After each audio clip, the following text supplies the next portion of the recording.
और इस बीच बड़ी और अहम खबर आपको बताते हैं। उत्तर पश्चिम भारत में एक हफ्ते घने कोहरे का संकट है। पूर्वी यूपी में कल तक घने कोहरे का अलर्ट जारी किया गया है। पंजाब हरियाणा में कोहरा, येलो अलर्ट यहां भी जारी किया गया है। जम्मू कश्मीर में बर्फबारी और बारिश की आशंका जताई गई है।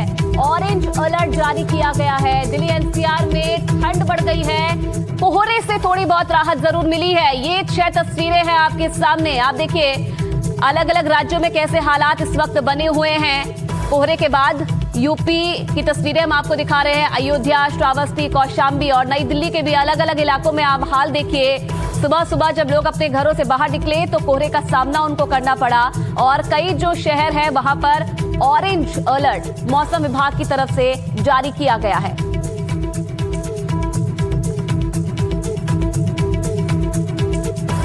और आइए आपको बता दें कि ठंड ने कैसे लोगों की मुश्किल बढ़ा दी और कहां पर कितना टेम्परेचर है, एक एक करके आइए आपको कोशिश करते हैं। तो आप देखिए सबसे पहले बात दिल्ली की। दिल्ली में आपको बताएं कि 11 से लेकर 18 डिग्री तक टेम्परेचर हो सकता है। इसके अलावा नोएडा की अगर हम बात करें तो 12 से 18।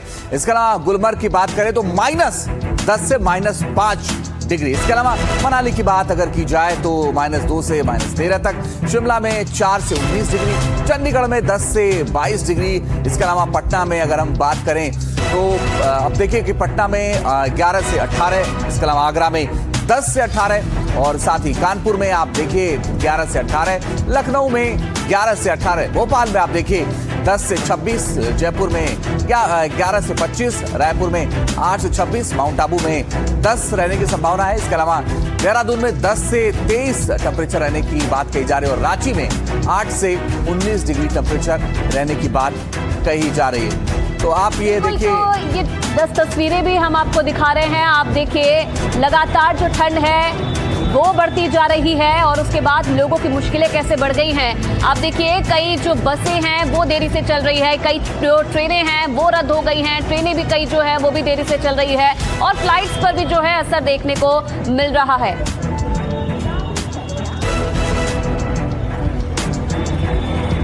और देखिए इसी से जुड़ी हुई बड़ी खबर आपको एक और बता दें। देखिए कोहरे की मार तो है लेकिन प्रदूषण का कहर भी कम नहीं हो रहा है। दिल्ली एनसीआर में बेहद खराब स्तर पर जो प्रदूषण है वो पहुंच गया है। दिल्ली में AQI 350 के पार पहुंच गया है। नोएडा, गुरुग्राम में भी हवा बेहद खराब है और आप देखिए कि दिल्ली में AQI 350 यानी बेहद खराब स्थिति में है AQI और प्रदूषण ने लोगों को मुश्किल में डाल दिया है क्योंकि पिछले काफी वक्त से लोगों के सामने सांसों का संकट इसलिए क्योंकि AQI लगातार बढ़ता जा रहा है।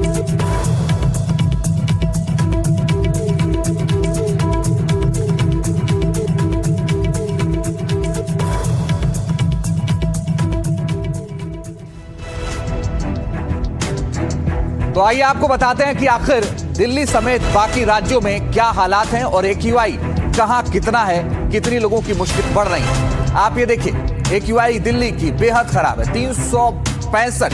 इसके अलावा नोएडा में बेहद खतरनाक है। इसके अलावा पंचकुला में बेहद खराब है। गाजियाबाद की आप देखिए स्थिति 347 है, वहां पर भी बेहद खराब है। इसके अलावा अन्य शहरों की बात करें तो पंचकुला में आप देखिए बेहद खराब स्थिति में AQI है 342। इसके अलावा गुरुग्राम में बात करें तो 323 बेहद खराब स्थिति है। मेरठ में 314 है, यहाँ भी बेहद खराब स्थिति है। इसके अलावा यूपी के और जिलों की बात करें तो बागपत में 279 है। इसके अलावा बेहद खराब है। भुवनेश्वर में 248 है, यहाँ पर खराब श्रेणी में। चंडीगढ़ में 242 है, यहाँ पे खराब स्थिति है। आंवला में 266 है, खराब स्थिति है। कोटा में 235 है और यहाँ भी खराब स्थिति है। और बड़ी बात यह है कि इस पूरे मसले में आपको बताएं कि बवाल चल रहा है, लेकिन अब आयुषी ही बताइए कि AQI खराब है, पोल्यूशन का हाल खराब है, प्रदर्शन कहां कहां हो रहा है। बिल्कुल। और रंजीत, इसे लेकर दिल्ली में एक अनोखा प्रदर्शन जो है NSUI की तरफ से किया गया है। बढ़ते प्रदूषण के खिलाफ सेंटा बनकर जो है प्रदर्शन किया है NSUI ने। मास्क पहनकर घूमते दिखे सेंटा और वीडियो सोशल मीडिया पर काफी वायरल है। लोगों से मास्क पहनने और बचाव की अपील NSUI करता हुआ नजर आया। तो अनोखा प्रदर्शन क्योंकि लगातार जो प्रदूषण है वो बढ़ता जा रहा है और इसे लेकर सरकार को लगातार घेरा जा रहा है और NSUI का ये अनोखा प्रदर्शन प्रदर्शन आप देखिए, एक अनोखा सेंटा इन दिनों सड़कों पर आपको नजर आ रहा है, जो मास्क लगा रखा है और लोगों से भी मास्क पहनने की अपील कर रहे हैं। लोगों को मास्क बांटे जा रहे हैं क्योंकि प्रदूषण लगातार बढ़ता जा रहा है और सांसों को खतरा ना पहुंचे, इसके लिए मास्क पहनने की अपील की गई है। और एनएसयूआई कार्यकर्ता क्या कह रहे हैं, सुनवाते हैं आपको।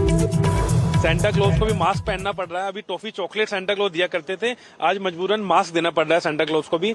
25 दिसंबर है, क्रिसमस का समय है, दिल्ली के अंदर खुशी का माहौल होता था, बच्चे क्रिसमस सेलिब्रेट करते थे। लेकिन दुर्भाग्यपूर्ण दिल्ली की मुख्यमंत्री रेखा गुप्ता के कारण जो अभी तक भी पोल्यूशन को लेकर कोई कॉन्क्रीट प्लान नहीं बनाया गया। और प्लान तो छोड़िए, अरावली का जो डिसीजन आया उसके बाद ये सिद्ध हो गया कि पोल्यूशन जैसे मुद्दे को लेकर दिल्ली और केंद्र सरकार बिल्कुल भी विफल रही है और कुछ करना नहीं चाहती। मुख्यमंत्री को चेतावनी देते हैं कि जल्द कुछ पोल्यूशन पे करिए, वरना 25 दिसंबर के बाद हम दोबारा आपके घर का दरवाजा खटखटाएंगे। तो आपने सुना, जो कार्यकर्ता थे वो बता रहे हैं कैसे कि पहले जो सेंटा है वो क्रिसमस के मौके पर टॉफी और जो गिफ्ट है वो लोगों को देते थे, लेकिन अब दिल्ली में हालात इतने खराब हो गए कि मास्क देना पड़ रहा है। ग्राउंड जीरो पर इस वक्त क्या स्थिति बनी हुई है, कितने लोग सतर्क हैं और क्या जो कहा गया है सतर्कता अपनाने के लिए वो किस तरीके से अपनाई जा रही है। इशिका वर्मा इंडिया गेट से लाइव हमारे साथ है और तेजश्री मयूर विहार से इस वक्त लाइव हमारे साथ जुड़ी हुई हैं। सबसे पहले इशिका, आपका ही रुख करेंगे, क्या हालात इस वक्त बने हुए हैं ग्राउंड पर, क्योंकि सरकार की तरफ से तो तमाम सख्ती यहां पर अपनाई जा रही है, लोगों को भी सतर्क रहने को कहा गया है, लेकिन ग्राउंड पर क्या हालात है? देखिए, ग्राउंड पर अगर हम बात करें तो दिल्ली वासियों को दोहरी मार झेलनी पड़ रही है, क्योंकि एक तरफ अगर हम आपको दिखाएं तो अभी भी धुंध की चादर जो है वो आपको दिखाई देगी, जिसके कारण जो इंडिया गेट की तस्वीर है वो आपको साफ नजर नहीं आ पाएगी।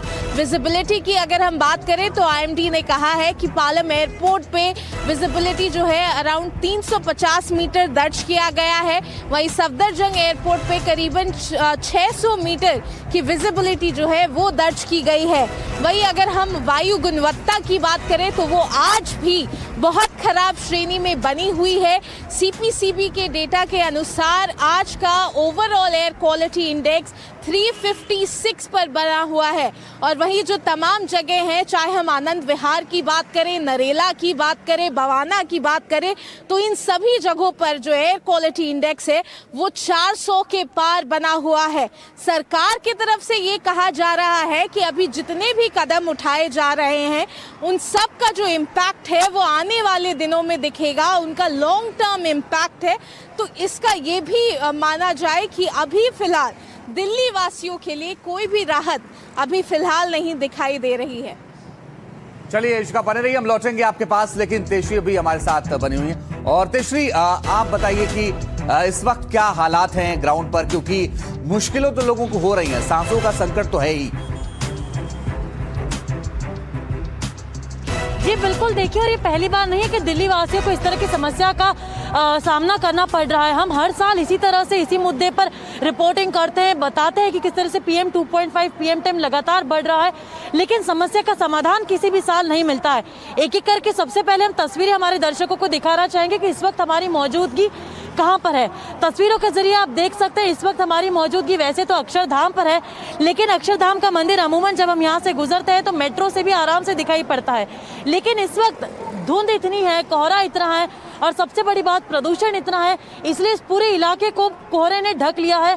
तो आप देख सकते हैं 60 से 70 मीटर की दूरी पर भी आप यहाँ की जो विजिबिलिटी है वो पूरी तरह से कम हो गई है। अब विशेषज्ञों का कहना है कि ये तमाम चीज़ें हवा की कम गति, बढ़ता प्रदूषण और जिस तरह से गाड़ियों की भी संख्या दिल्ली NCR में लगातार बढ़ रही है उसके कारण हो रहा है। इसके बाद हम तस्वीर हम आपको हमारी बाई ओर भी दिखाना चाहेंगे कि यहाँ पर क्या स्थिति है। जैसे हम आपको बता रहे थे कि केवल यहीं पर नहीं, लगातार सुबह और रात में हवा के स्थिर रहने से प्रदूषण वातावरण में जमा हो जाता है, जिसके कारण एयर क्वालिटी इंडेक्स में लगातार बढ़ोतरी हो रही है। और डॉक्टरों की माने तो डॉक्टर लगातार ये कह रहे हैं कि ये ज्यादातर बच्चों को और जो सीनियर सिटीजन हैं उन पे सबसे ज्यादा प्रभाव डालने वाला है। ये भी बता दें कि हम सुबह 7 बजे जब नोएडा से निकले तब नोएडा में भी यही हालात थे, दिल्ली में भी यही हालात है और गुड़गांव में भी यही हालात है। चलिए तेजश्री और इशिका, आप दोनों का बहुत शुक्रिया इस तमाम जानकारी के लिए। आप नजर बना कर रखिएगा, अपडेट आपसे लेते रहेंगे।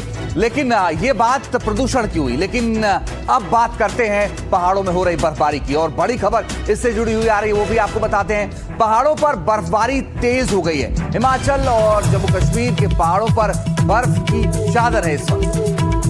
गुलमर्ग सोनमर्ग से लेह तक बर्फ से ढके हुए जो पहाड़ है वो नजर आ रहे हैं। बर्फबारी से गुलजार हुए पहाड़, मनाली, लाहौल स्पीति में सैलानी उमड़ गए हैं। 8 तस्वीरें आप देखिए। एक तरफ जमीन पर जो है ठंड परेशान कर रही है, तो वहीं पहाड़ी इलाकों में जो बर्फबारी है वो लगातार हो रही, जिसके चलते स्थानीय लोग थोड़ा परेशान हैं। लेकिन सैलानियों के चेहरे खिले हुए नजर आ रहे हैं, क्योंकि क्रिसमस का मौका है, न्यू ईयर आने वाला है, और ये सभी चीजें सेलिब्रेट करने के लिए जो लोग हैं वो पहाड़ों का रुख कर रहे हैं। और ये लाहौल स्पीति, मनाली, गुलमर्ग, सोनमर्ग, गांदरबल, पुंछ और शोपियां, लेह लद्दाख की तस्वीरें आप देखिए। इस वक्त जो यहाँ के पहाड़ है वो सफेद चादर से ढक गए हैं।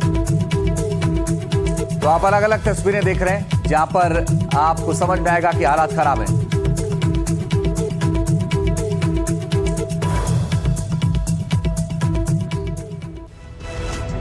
जम्मू और कश्मीर में सीजन की पहली बर्फबारी हुई और वादी का मौसम एकदम से बदल गया है। खासकर सैलानियों के लिए ये किसी वरदान से कम नहीं था। जम्मू और कश्मीर में चिल्लई कलां के साथ कड़ाके की ठंड शुरू हो गई है। कई इलाकों में बारिश और बर्फबारी हुई, जिससे पारा 0 से नीचे आ गया है। बर्फबारी से वाहन, इमारतें और सड़कें सफेद चादर से ढक गई। गुलमर्ग में हुई तेज बर्फबारी से अफरवाद और कोंगडोरी इलाकों में मोटी बर्फ की परत जम गई है। सुबह होते ही सैकड़ों की संख्या में सैलानी बर्फबारी के बीच लुत्फ उठाते नजर आए। गांदरबल जिले के सोनमर्ग में भी रविवार को मौसम की पहली बर्फबारी हुई। कहीं सैलानी बर्फबारी में अटखेलियां कर रहे हैं, तो कभी ये बर्फबारी सैलानियों के लिए मुसीबत बन रही है। सोनमर्ग में बर्फबारी से कई गाड़ियां रास्ते में फंस गई। सूचना पर पहुंची पुलिस टीम ने कार को धक्का देकर लोगों का सुरक्षित रेस्क्यू किया। जम्मू कश्मीर के अधिकतर जिलों की तरह ही जम्मू के कटरा में तेज बारिश शुरू हुई। बारिश का ये दौर शनिवार और रविवार की रात भी जारी रहा। बारिश के बीच श्रद्धालुओं का एक जत्था माता वैष्णो देवी की तरफ जाते हुए देखा गया। श्रीनगर के साथ साथ अनंतनाग में भी मौसम की पहली बारिश हुई, जिससे चिल्लई कलां की शुरुआत हुई। इस दौरान तापमान 0 से नीचे चला जाता है। इस समय आमतौर पर भारी बर्फबारी होती है, जिससे रोजमर्रा की जिंदगी प्रभावित होती है। तापमान बेहद नीचे चला जाता है। तो बर्फबारी की उम्मीद के लिए हिमाचल प्रदेश में घूमने गए पर्यटकों की जो मन्नतें थी वो भी पूरी हो गई हैं। रोहतांग और शिंकुला पहुंचे पर्यटकों ने बर्फबारी के बीच जमकर अटखेलियां की। स्नोफॉल की उम्मीद लिए हिमाचल प्रदेश में घूमने गए पर्यटकों की मन्नत भी पूरी हो गई है। मनाली के पर्यटन स्थलों में से एक शिंकुला और रोहतांग में बर्फ गिरना शुरू हो गया है। आसमान से गिरती बर्फ ने सैलानियों की खुशियां दोगुनी कर दी और परिवारों के साथ पहुंचे पर्यटक इस पल को कैमरे में कैद करते नजर आए। रविवार को रोहतांग और शिंकुला पहुंचे पर्यटकों का स्वागत बर्फ के नजारों ने किया। करीब 300 पर्यटकों ने बर्फ में खूब अटखेलियां की।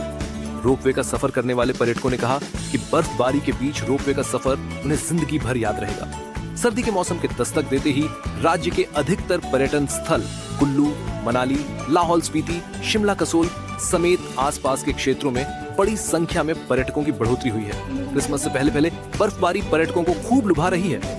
फेस्टिवल वीक के कारण मनाली के होटलों में ऑक्यूपेंसी 60 से 65% तक पहुंच गई है। रविवार को अन्य राज्यों से लगभग 70 लग्जरी बसें समेत 15,000 से ज्यादा वाहन मनाली पहुंचे हैं। और चलिए अब आगे बढ़ते हुए बात करेंगे महाराष्ट्र की सियासत से जुड़ी हुई, और बीएमसी चुनाव से पहले विपक्ष को करारा झटका लगा है। दरअसल महाराष्ट्र के निकाय चुनाव पे महायुति की बम्पर जीत हुई है। 288 नगर परिषदों और नगर पंचायतों में 200 से ज्यादा सीटें महायुति के खाते में गई है, जबकि महाविकास अघाड़ी के खाते में सिर्फ 28 सीटें ही आई हैं। बीएमसी चुनाव से पहले ये विपक्ष की बहुत बड़ी हार मानी जा रही है। बीएमसी चुनाव से पहले विपक्ष की बड़ी हार माना जा रहा है इसे, क्योंकि महायुति के खाते में 200 से ज्यादा सीटें आ गई हैं और अब महाविकास अघाड़ी को मिली हैं सिर्फ और सिर्फ 28 सीटें।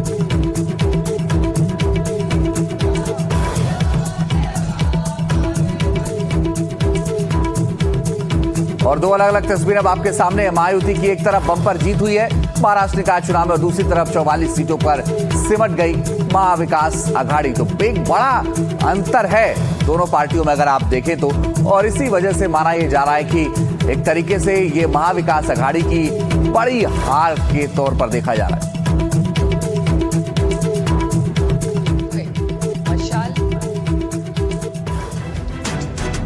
बड़ा झटका लगा है चुनाव से पहले, और इस चुनाव में आप देखिए राज ठाकरे की एमएनएस का खाता तक नहीं खुल पाया है। महाराष्ट्र नगर निकाय चुनाव में राज ठाकरे की पार्टी का सबसे खराब प्रदर्शन रहा है। महाराष्ट्र नवनिर्माण सेना का खाता तक नहीं खुल पाया है।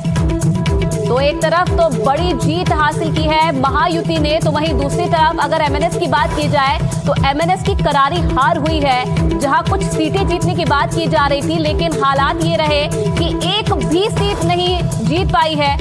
और उसके बाद आप देखिए खाता तक नहीं खुल पाया है एमएनएस का।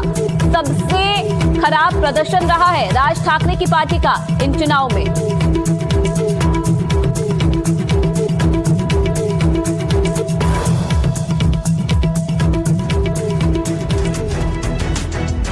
और महाराष्ट्र निकाय चुनाव में सत्तारूढ़ महायुति गठबंधन को बम्पर जीत हासिल हुई है। 50 सीटों का आंकड़ा है, वो एक एक करके आइए हम आपको बताते हैं। देखिए 288 नगर परिषदों और नगर पंचायतों के चुनाव में महायुति ने बम्पर जीत हासिल की है। नगर परिषदों और नगर पंचायत के चुनाव में महायुति ने 207 पदों पर कब्जा किया, जबकि विपक्षी महाविकास अघाड़ी सिर्फ 44 सीटों पर ही सिमट गई। जो नतीजे आए उसके मुताबिक बीजेपी ने नगर परिषद अध्यक्षों के 117 पद जीते।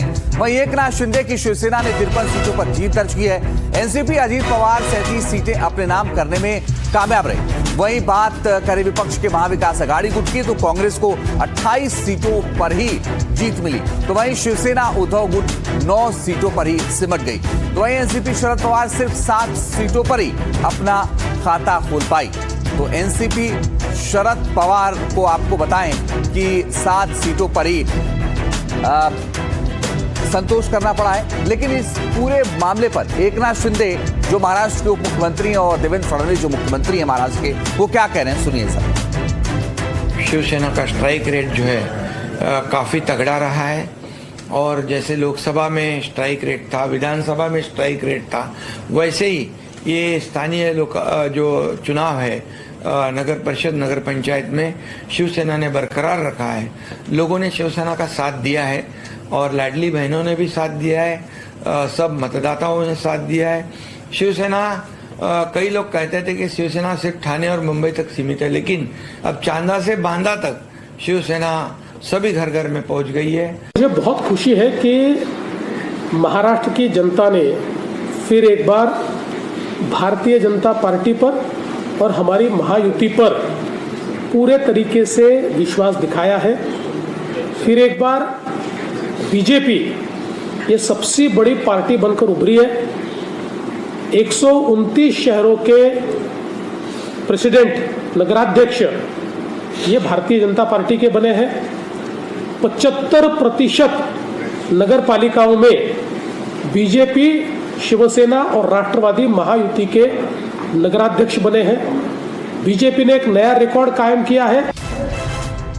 अब देखिए महाराष्ट्र निकाय चुनाव में महायुति की बम्पर जीत के बाद कार्यकर्ताओं का जोश भी काफी हाई है। कई शहरों से जश्न की तस्वीरें सामने आ रही हैं। मुंबई, पुणे, पालघर समेत कई जगहों पर जो कार्यकर्ता हैं वो जश्न मनाते हुए नजर आ रहे हैं, क्योंकि बड़ी जीत इसे माना जा रहा है। बीएमसी चुनाव से पहले एक ट्रेलर इसे कहा जा रहा है, और इसमें महायुति ने बम्पर जीत हासिल की है और इन चुनाव में बीजेपी सबसे बड़ी पार्टी बनकर उभरी है। वहीं दूसरी तरफ अगर देखा जाए तो विपक्ष को करारा झटका लगा है। ये जश्न की तस्वीरें भी आप देखिए, जीत पर कार्यकर्ताओं ने इस तरीके से जश्न मनाया है।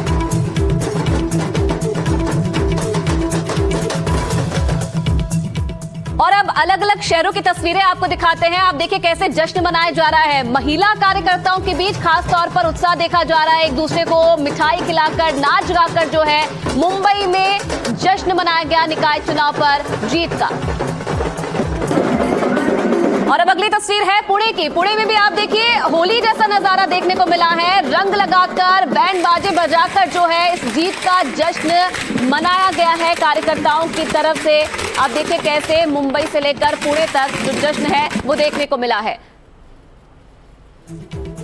और पिंपरी चिंचवाड़ से भी कुछ ऐसी ही तस्वीरें सामने आई हैं। आप देखिए, कंधे पर लेकर जो है प्रत्याशी जो थे उनके साथ जीत का जश्न मनाया गया है और अलग अलग जगहों की ये तस्वीरें हैं। उत्साह जो है बीएमसी चुनाव से पहले जो है वो देखने को मिल रहा है, क्योंकि बड़ी जीत इसे माना जा रहा है। और पालघर की तस्वीर आप देखिए, हाथों में झंडा लेकर, सड़कों पर नाच गाकर, एक दूसरे को रंग लगाकर, मिठाई खिलाकर जो कार्यकर्ता है वो जश्न मना रहे हैं।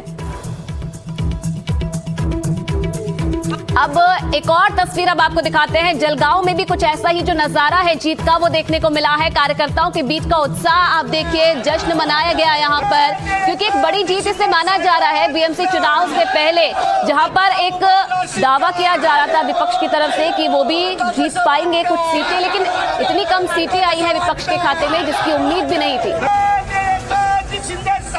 और अब तस्वीर आपको दिखाते हैं बुल्ढाना से, वहां से भी जो जीत का जश्न है कुछ ऐसा ही नजारा वहां पर देखने को मिला। आप देखिए, बुल्ढाना की भी ये तस्वीर है जहां पर सड़कों पर जो बीजेपी के कार्यकर्ता है झंडे लेकर जीत का जश्न मनाकर, विक्ट्री साइन दिखाकर जश्न मनाते हुए नजर आए हैं। तो ये 6 तस्वीरें अब आपकी टीवी स्क्रीन पर मुंबई, पुणे, पिंपरी, बुल्ढाना, जलगांव, पालघर निकाय चुनाव में जीत का जश्न किस तरीके से मनाया गया है कार्यकर्ताओं की तरफ से। अलग अलग तस्वीरें हैं महाराष्ट्र की, क्योंकि बीएमसी चुनाव से पहले एक ट्रेलर देखने को मिला है किस तरीके का प्रदर्शन अब आने वाले चुनाव में भी रहने वाला है और बड़ी जीत का दावा भी किया जा रहा है बीएमसी चुनाव में भी। और इस बीच आपको बताएं कि प्रधानमंत्री नरेंद्र मोदी ने महाराष्ट्र की जनता द्वारा बीजेपी और महायुति पर फिर से भरोसा जताने के लिए उनका आभार जताया है। जीत के बाद प्रधानमंत्री नरेंद्र मोदी ने कहा, विकास के साथ मजबूती से लोग खड़े हुए हैं और उन्होंने महाराष्ट्र के लोगों का आभार जताया। महाराष्ट्र में नगर निकाय चुनाव में महायुति की बम्पर जीत पर प्रधानमंत्री मोदी ने महाराष्ट्र के लोगों का आभार व्यक्त किया। प्रधानमंत्री ने अपने एक्स हैंडल पर लिखा, महाराष्ट्र विकास के साथ मजबूती के साथ खड़ा है। नगर परिषद और नगर पंचायत चुनाव में बीजेपी और महायुति को आशीर्वाद देने के लिए महाराष्ट्र के लोगों का आभारी हूं। और अभी आप ये देखिए, गृहमंत्री अमित शाह का एक्स पर पोस्ट, महाराष्ट्र नगर पंचायत और नगर परिषद के चुनाव में महायुति के प्रचंड समर्थन देने के लिए महाराष्ट्र की जनता का आभार उन्होंने जताया है। उन्होंने साथ ही साथ प्रधानमंत्री का भी यहाँ पर जिक्र किया है कि उनके नेतृत्व में लगातार जो कार्यकर्ता है वो मेहनत कर रहे हैं और जो मेहनत का नतीजा है वो चुनाव में अब देखने को मिल रहा है। प्रचंड समर्थन देने के लिए प्रदेश की जनता का आभार भी केंद्रीय गृह मंत्री अमित शाह ने जताया है।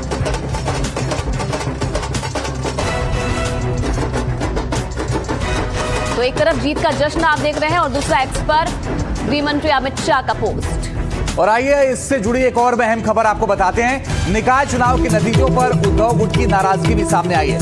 संजय राउत का सत्ता पक्ष पर बड़ा आरोप। संजय राउत बोले, चुनाव में पैसों की बारिश हुई। सत्ता के दुरुपयोग का भी आरोप उन्होंने लगा दिया है। सुनिए क्या कह रहे हैं। चुनाव नहीं होते, ऑक्शन होता है, बोली लगाई जाती है। आगे से तो चुनाव करने ही नहीं चाहिए। जिस तरह से चुनाव में पैसा आया है, 10-10 हजार, 15-15 हजार में वोट खरीदे गए, सत्ता का दुरुपयोग हुआ है। मैंने पहली बार देखा लोकल बॉडी चुनाव में मुख्यमंत्री, उप मुख्यमंत्री चार्टर फ्लाइट 4-4 लेकर घूम रहे, हेलीकॉप्टर लेकर घूम रहे। हमने कभी लोकल बॉडीज में इस प्रकार का वातावरण नहीं देखा। जिस नगर पालिका लोग का बजट 30 करोड़ है, वहां 150 करोड़ खर्चा होता है, 150 करोड़ खर्चा होता है। कहाँ टिक पाएगी सामान्य जनता? कैसे चुनाव लड़ेंगे लोग? इस तरह से अगर पैसों का खेल चल रहा है तो चुनाव लड़ना मुश्किल होगा। और अब बड़ी खबर आपको बताते हैं, महाराष्ट्र के धुले में कुछ लोगों ने विजय रैली में पत्थर बरसा दिए, जिसके बाद इलाके में अफरा तफरी मच गई। नगर परिषद के चुनाव के नतीजे के बाद शेरपुर में बीजेपी ने विजय रैली निकाली थी। तो बड़ी और अहम खबर इस बीच आपको बता रहे हैं, महाराष्ट्र के धुले से जहां पर पथराव की खबर है और ये विजय रैली के दौरान पथराव का आरोप है। विजय रैली के दौरान पथराव किया गया। इससे जुड़ी एक रिपोर्ट भी आप देखिए।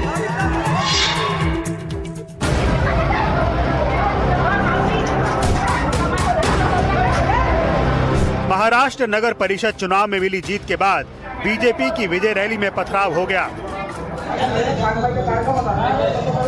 और धुले के शिरपुर इलाके में तनाव फैल गया। मौके पर पहुंची पुलिस ने आरोपियों की पहचान करनी शुरू की और संदिग्धों को हिरासत में लेना शुरू किया। बीजेपी की जीत के बाद शिरपुर में निकाली गई विजय रैली जैसे ही वाल्मीकि नगर इलाके से गुजरी, अज्ञात उपद्रवियों ने अचानक पथराव शुरू कर दिया।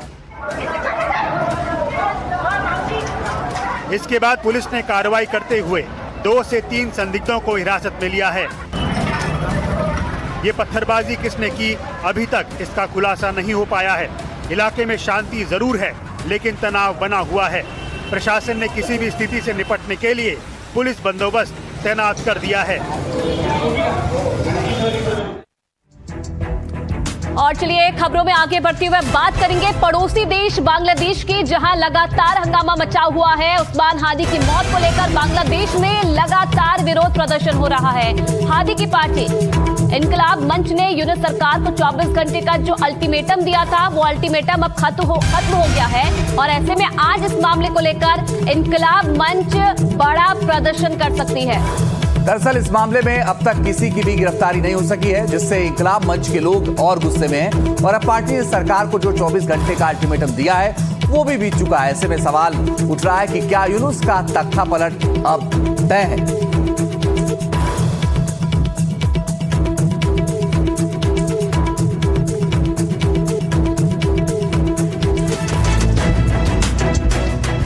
तो उस्मान हादी की मौत पर बवाल जारी है। इनकलाब मंच के अल्टीमेटम का समय बीत गया है और आप ये देखिए कि किस तरह से लगातार बवाल चल रहा है। और इन बवाल के बीच आप ये देखिए कि किस कदर लोग गुस्से में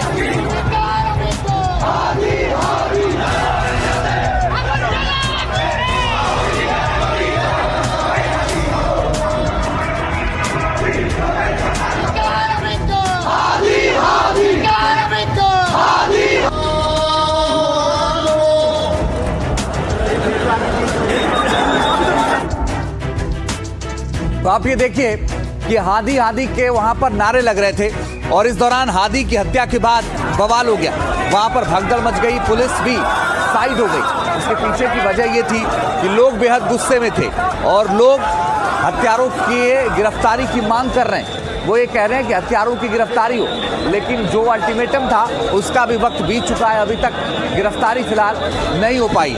और आप देखिए कि लोग बेहद गुस्से में हैं। आवाज़ को आप सुनेंगे तो वहाँ पर सिर्फ हंगामा है।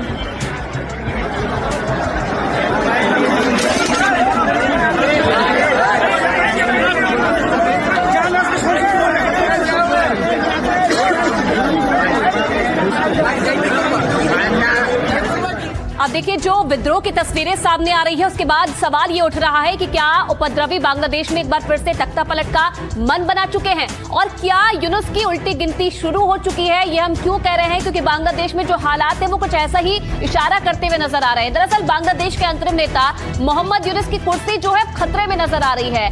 जिन कट्टरपंथियों के भरोसे वो पिछले साल सत्ता में काबिज हुए, अब उन्हीं की उन्मादियों की वजह से यूनुस का तख्ता पलट हो सकता है, ये माना जा रहा है। बांग्लादेशी नेता उस्मान हादी की हत्या के बाद जो हिंसा है वो बांग्लादेश में भड़क उठी, लेकिन सरकार अब तक हादी के हत्यारों को पकड़ नहीं पाई है और इस वजह से जो प्रदर्शनकारी हैं उनमें और गुस्सा देखा जा रहा है और लगातार ये बवाल कर रहे हैं। आपको बता दें कि कल हादी के अंतिम संस्कार के बाद इनकलाब मंच ने हंगामा किया। यूनुस सरकार को 24 घंटे का अल्टीमेटम भी दे दिया था कि हादी के हत्यारों को पकड़ा जाए, नहीं तो बड़ा धरना प्रदर्शन किया जाएगा।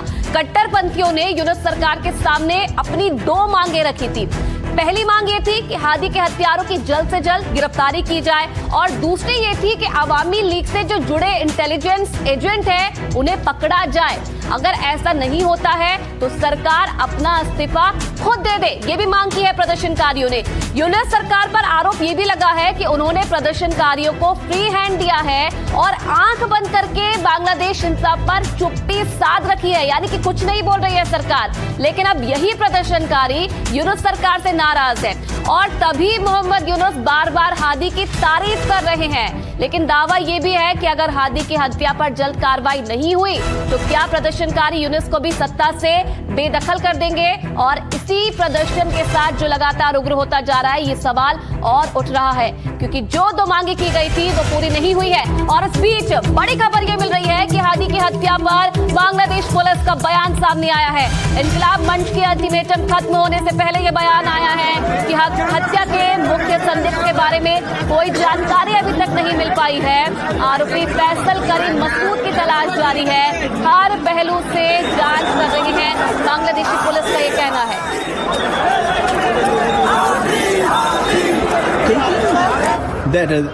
हादी की हत्या का बहाना बनाकर शोक जताने वाली भीड़ में से कुछ उपद्रवी तत्वों ने हिंसा का सहारा लिया। यदि पहले से ही उपाय किए गए होते तो सरकार बेहतर काम कर सकती थी। हमने एक राष्ट्र के रूप में बहुत बुरा उदाहरण पेश किया है, इसे बर्दाश्त नहीं करना चाहिए।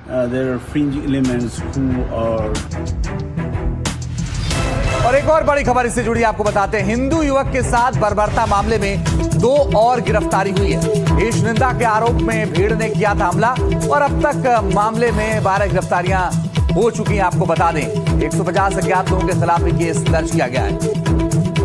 तो ईश निंदा के आरोप में भीड़ ने हमला किया था और अब तक मामले में 12 आरोपियों की गिरफ्तारी और हो चुकी है और 150 अज्ञात लोगों के खिलाफ मामला दर्ज कर लिया गया है। तो इस निंदा का आरोप था हिंदू युवक दीपू के साथ बर्बरता की गई और इस मामले में लगातार जो एक्शन है वो भी अब देखने को मिल रहा है। 2 और लोगों को गिरफ्तार किया गया है और कुल मिलाकर इस पूरे मामले में 12 लोगों को गिरफ्तार कर लिया गया है। 150 से ज्यादा जो लोग हैं उन पर अज्ञात लोगों के खिलाफ मामला दर्ज हुआ है।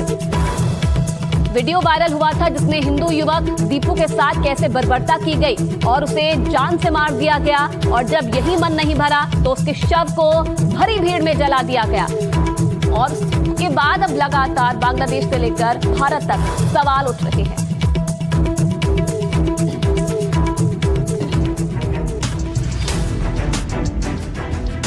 और इस बीच आपको बड़ी खबर बताएं कि दीपू की हत्या को लेकर भारत में भी नाराजगी है। कई जिलों में हिंदू संगठनों का प्रदर्शन चल रहा है। दरअसल यूनुस सरकार के खिलाफ लोगों ने नारेबाजी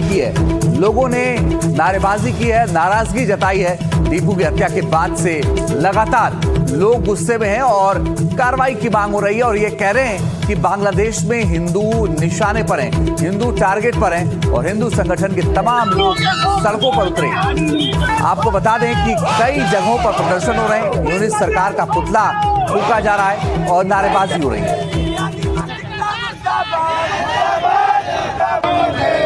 अलग अलग जगहों की तस्वीरें दिखा रहे हैं। आप देखिए कैसे अलग अलग राज्यों में जो है विरोध प्रदर्शन किया जा रहा है। बांग्लादेश में हिंदुओं के साथ जिस तरीके की बर्बरता की जा रही है उसे लेकर लोगों के बीच जो है नाराजगी देखने को मिल रही है और पुतला फूंककर जो है हाथों में पोस्टर लेकर जो लोग हैं प्रदर्शन कर रहे हैं और सरकार से मांग कर रहे हैं कि जो भी लोग ऐसे खतरनाक कृत्य कर रहे हैं उन पर कड़ी कार्रवाई की जाए।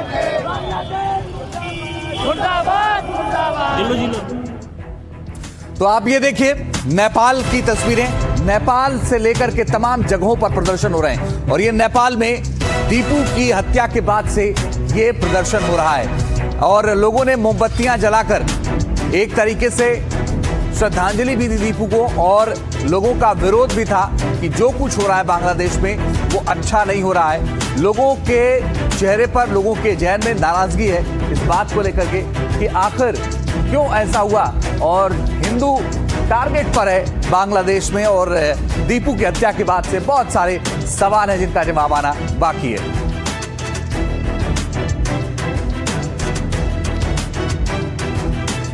तो देखिए बांग्लादेश में हिंदुओं पर हो रहे अत्याचार के खिलाफ देश भर में उबाल है। कई राज्यों में जोरदार प्रदर्शन हो रहे हैं। खासकर हिंदू समुदाय में इस बात को लेकर गुस्सा है कि हादी की मौत की आड़ में कट्टरपंथी अल्पसंख्यक हिंदू समुदाय को लगातार निशाना बना रहे हैं। उससे जुड़ी ये रिपोर्ट आप देखिए।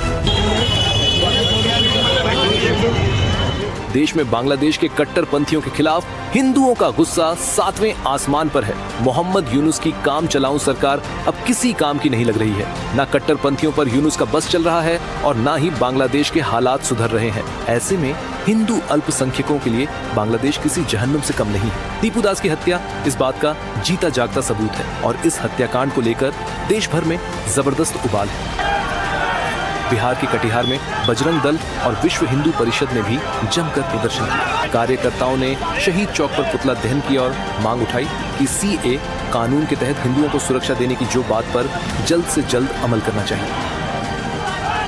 पड़ोसी देश नेपाल में भी इस घटना को लेकर प्रदर्शन हुआ। नेपाल हिंदू सम्राट सेना ने श्रद्धांजलि सभा आयोजित कर मृतक दीपू को श्रद्धांजलि दी। साथ ही साथ दीपू को न्याय दिलाने के लिए सभी ने जमकर प्रदर्शन किया।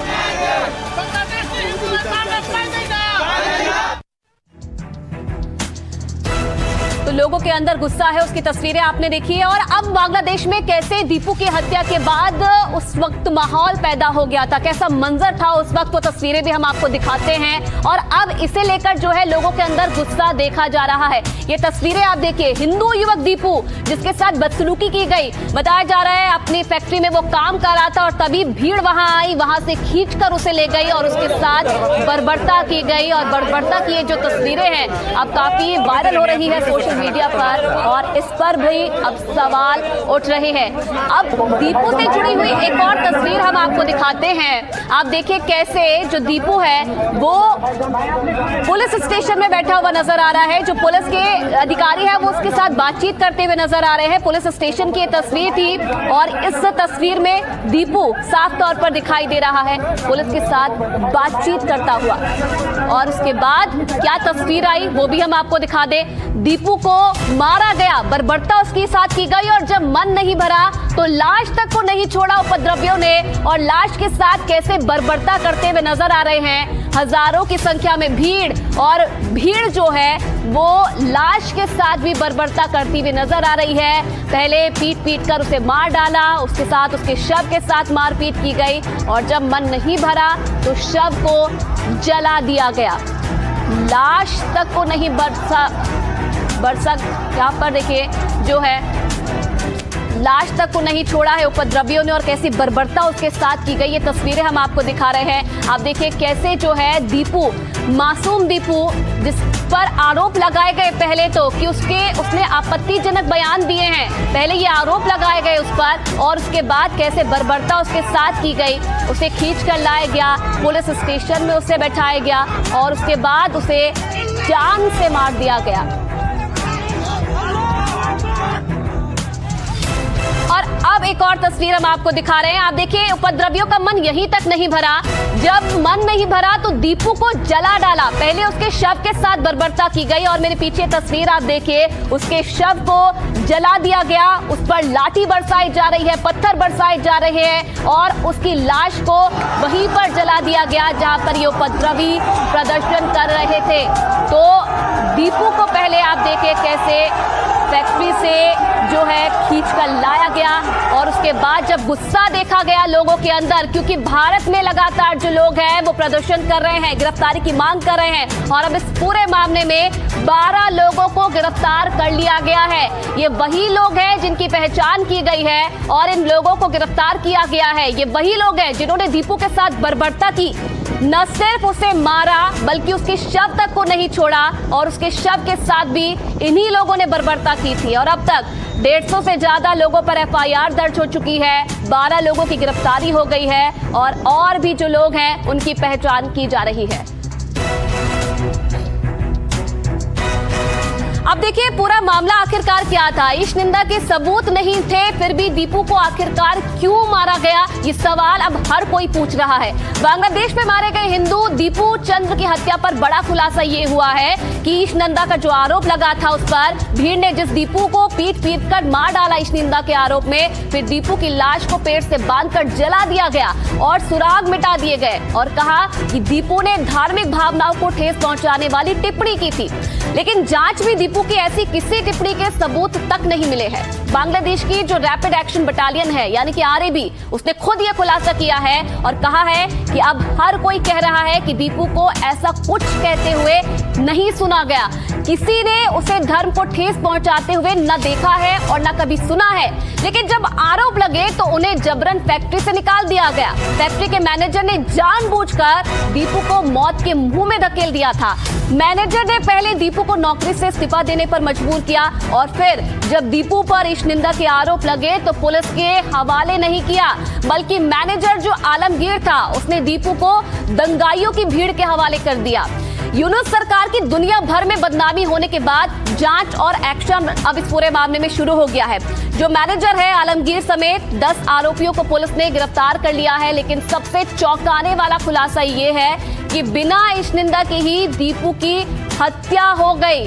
जो आरोप लगे थे वो आरोप साबित भी नहीं हुए, लेकिन उससे पहले दीपू की हत्या कर दी गई और उसे उग्रवादियों के हवाले कर दिया गया, उग्र भीड़ के हवाले कर दिया गया।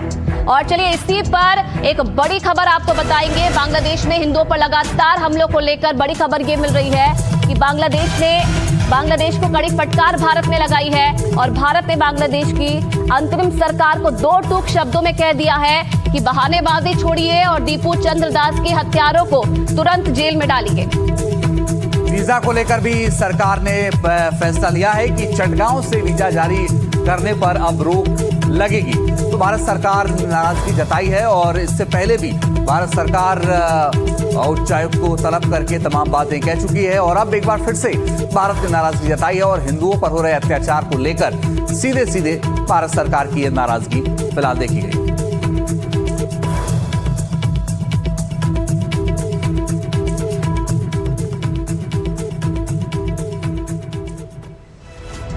तो आपको बताएं कि इसी बीच जो भारत का विदेश मंत्रालय है उसने साफ साफ संदेश में कहा है कि जो भी प्रोपेगेंडा फैलाया जा रहा है वो ठीक नहीं है, उसकी धज्जियां उड़ाई, जिसमें दावा किया जा रहा था कि दिल्ली स्थित बांग्लादेश उच्चायुक्त की सुरक्षा में बड़ी सेना लगी। भारत ने इसे भ्रामक प्रचार करार देते हुए खारिज कर दिया है। एक वीडियो भी जारी हुआ है जिसमें कुछ लोग बांग्लादेश उच्चायुक्त तक मार्च करते हैं, लेकिन जल्दी उन लोगों को वहां से हटा दिया जाता है। भारत ने बांग्लादेशी मीडिया के भ्रामक प्रचार पर करारा पलटवार किया। विदेश मंत्रालय ने कहा कि दिल्ली में बांग्लादेशी उच्चायुक्त के आसपास ऐसा कुछ भी नहीं।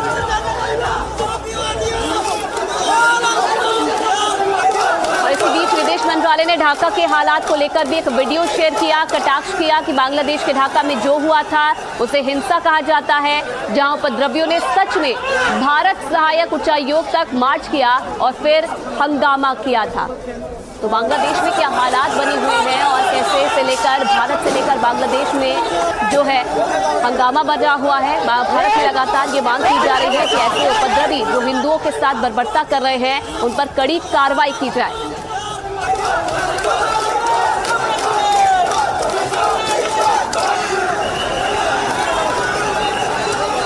तो 2 तस्वीरें हैं आपके सामने हंगामे की। आप देखिए कैसे एक वीडियो प्रोपेगेंडा फैलाया जा रहा था बांग्लादेशी मीडिया के जरिए, दूसरा वीडियो जारी करके। और पहले वीडियो में आप देखिए बांग्लादेश में कैसे हालात बने हुए हैं इस वक्त, कैसे जो उपद्रवी है वो जमकर उपद्रव मचा रहे हैं। और बड़ी खबर आपको बता दें, बांग्लादेश में हुई बर्बरता पर मोहन भागवत का बयान आ गया है। आरएसएस प्रमुख ने हिंदुओं से एक बड़ी अपील की है, हिंदुओं को मदद के हाथ आगे बढ़ाने की अपील की है। हिंदुओं को मदद के लिए हाथ बढ़ाने की अपील कर रहे हैं आरएसएस प्रमुख मोहन भागवत। उन्होंने ये कहा है कि हिंदुओं की मदद होनी चाहिए और उनकी नसीहत सरकार को भी है कि सरकार भी हिंदुओं की मदद करे।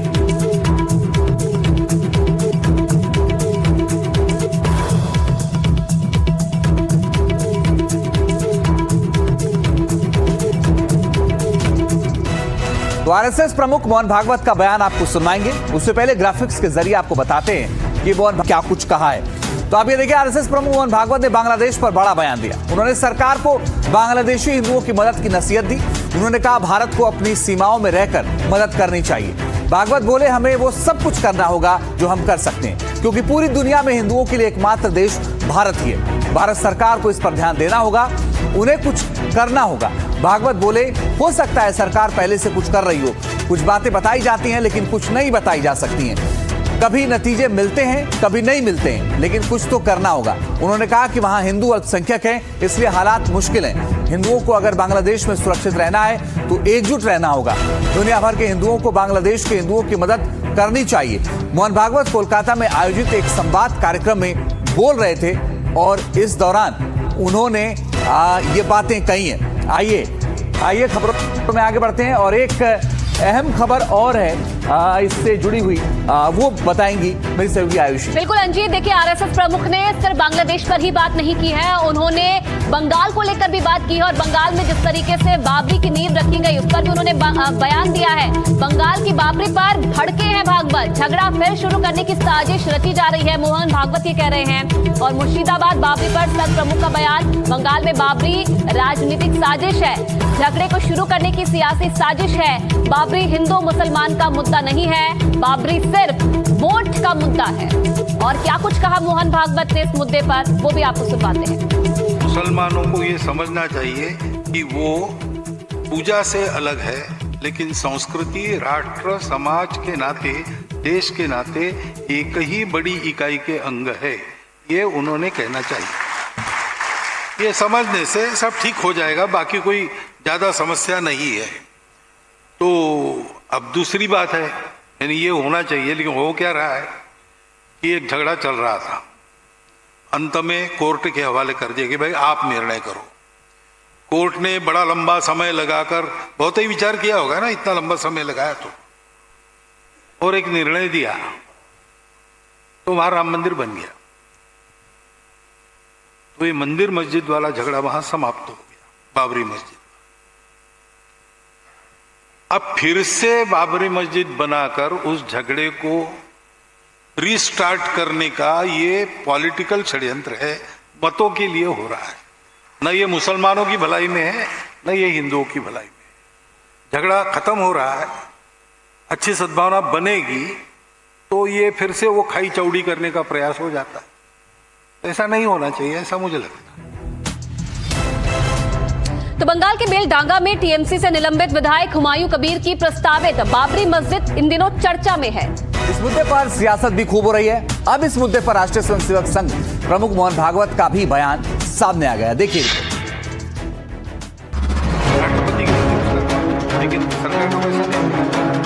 कोलकाता में आरएसएस के 100 साल पूरे होने के मौके पर संवाद कार्यक्रम में मोहन भागवत ने कहा कि बंगाल में बाबरी मस्जिद राजनीतिक साजिश। अब फिर से बाबरी मस्जिद बनाकर उस झगड़े को रीस्टार्ट करने का ये पॉलिटिकल षड्यंत्र है, मतों के लिए हो रहा है। न ये मुसलमानों की भलाई में है, न ये हिंदुओं की भलाई में। झगड़ा खत्म हो रहा है, अच्छी सद्भावना बनेगी तो ये फिर से वो खाई चौड़ी करने का प्रयास हो जाएगा। दरअसल बीते 6 दिसंबर को टीएमसी से निलंबित विधायक हुमायूं कबीर ने बेलडांगा में बाबरी मस्जिद की नींव रखी थी। इस मस्जिद निर्माण के लिए हुमायूं कबीर को बड़ी संख्या में लोगों से चंदा भी मिल रहा है, लेकिन इन सब के बीच बीजेपी और टीएमसी एक दूसरे पर आरोप प्रत्यारोप लगा रही हैं। देखिए, पश्चिम बंगाल में अगले साल विधानसभा चुनाव होने हैं और मई 2011 में वाम सरकार की जड़ें हिलाने के बाद से ममता बनर्जी लगातार 3 बार से मुख्यमंत्री हैं। तो भाई बीजेपी भी ममता बनर्जी की टीएमसी को लगातार चुनौती दे रही है। इस बीच कोलकाता पहुंचे संघ प्रमुख ने बंगाल को लेकर दे दिया है बड़ा बयान। देखिए रिपोर्ट।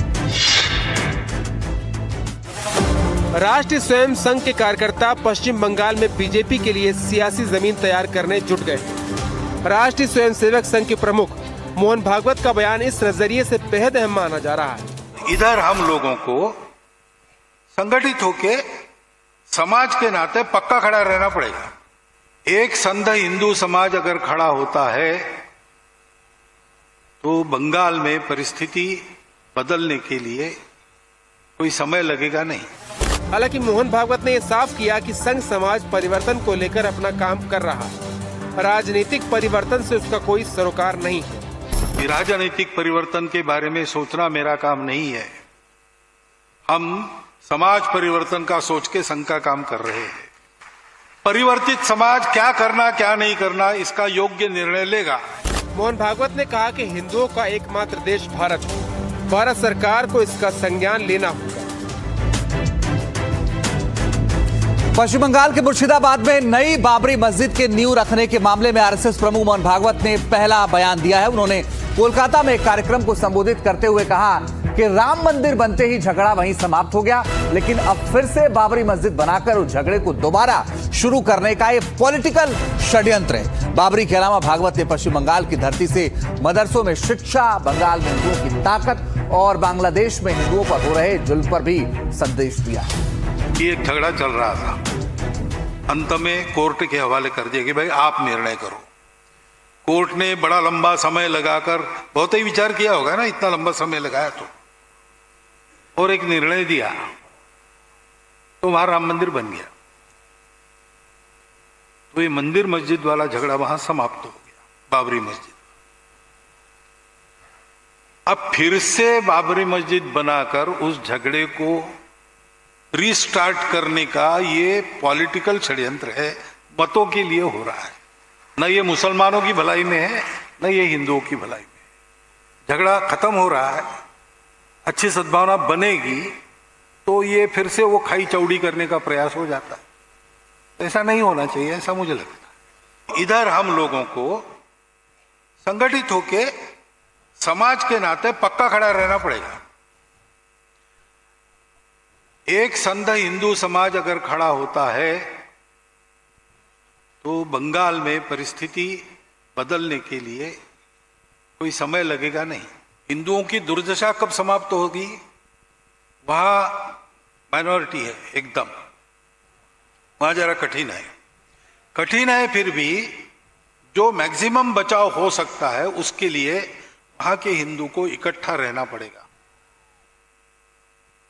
और दुनिया भर के हिंदुओं को अपनी मर्यादा में रहकर उनकी कितनी मदद कर सकते हैं, जो और जितनी कर सकते हैं उतनी सब करनी पड़ेगी, हमको भी करनी पड़ेगी।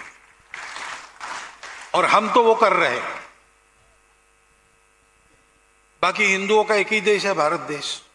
तो भारत की सरकार को इसका संज्ञान लेना पड़ेगा, कुछ करना पड़ेगा। कुछ कर भी रहे होंगे, कुछ बातें बताई जाती है, कुछ बताई नहीं जा सकती। और चलिए आगे बढ़ेंगे। इस बीच पुणे में भंडारे के दौरान आग भड़क गई, बड़ी खबर मिल रही है और इस आग में कई लोग घायल हो गए हैं। दरअसल पुणे के जेजुरी में मतगणना पूरी होने और नतीजे घोषित होने के बाद भंडारे का आयोजन किया गया था और उसी भंडारे के नजदीक पटाखे भी फोड़े जा रहे थे। पटाखे फूटते समय अचानक भंडारे में तेज धमाका हुआ जिसमें करीब 16 लोग झुलस गए। और आपको मैं बताऊं कि वहां पर अचानक से ये पूरा धमाका हुआ और कई लोग उसमें झुलस गए। तो ये तस्वीरें आपके सामने हैं और ये आप देखिए कि अचानक से, ये पुणे की तस्वीर है और ये देखिए अचानक से धमाका होता है। आप देखिए, ये देखिए अचानक से आग भड़क गई। और आपको बताएं कि ये निकाय चुनाव का जश्न चल रहा था और इसी दौरान भंडारे का आयोजन हुआ था। जहां भंडारा हो रहा था वहां पटाखे भी फोड़े जा रहे थे, वहां जश्न भी मनाया जा रहा था, वहां गुलाल भी छोड़े जा रहे थे। लेकिन अचानक से आपको ये देखिए तस्वीरें कि अचानक से वहां पर धमाका होता है और आग भड़क जाती है जिसमें 16 लोग इसमें घायल हुए। आपको बताएं कि 16 लोग इसमें घायल हो गए हैं जिन्हें फिलहाल आनंद फानंद में अस्पताल भी कुछ लोगों को ले जाया गया है। लेकिन ये देखिए अचानक से ये पूरा हादसा हुआ है। संख्या में जो लोग थे वो भी मौजूद थे और ये जो लोग हैं इनमें से कई लोग जो हैं इस आग की चपेट में आ गए।